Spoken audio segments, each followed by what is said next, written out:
Bonjour tout le monde, j'espère que vous allez bien. Dans ce vidéo, nous allons montrer comment on peut trouver la dérivée de arc cosinus de x est égal à moins 1 sur la racine de 1 moins x au carré.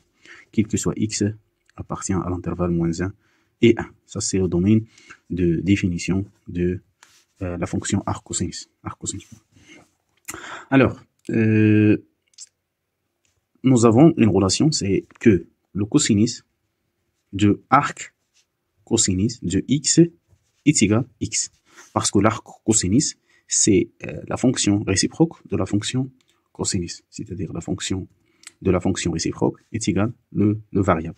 Ça implique que la dérivée de cette expression est égale à la dérivée de cette expression. Et la dérivée de cette expression, c'est arc cosinus de x dérivée fois la dérivée de cosinus de arc cosinus x est égal à la dérivée de x, c'est 1.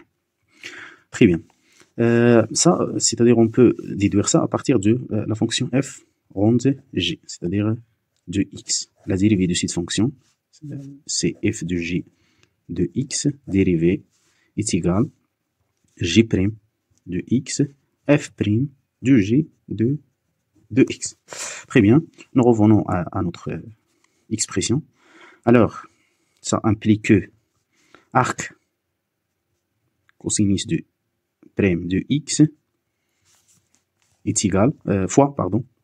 Alors, la dérivée de cosinus, c'est moins sinus. C'est moins sinus de arc cosinus de x est égal à 1.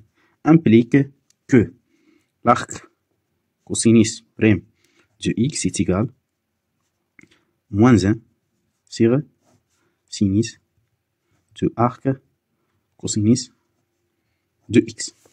Ça est égal à combien? Est égal à moins 1 sinus.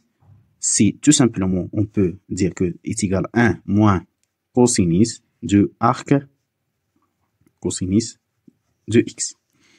Très bien, est égal à moins 1 sur la racine de quoi?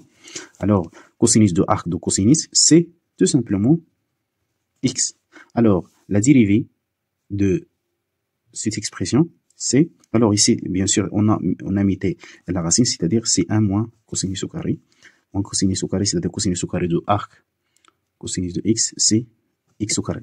Alors, ça, c'est la démonstration de la dérivée de arc cosinus. Et ça, c'est ce qu'il faut démontrer. Merci.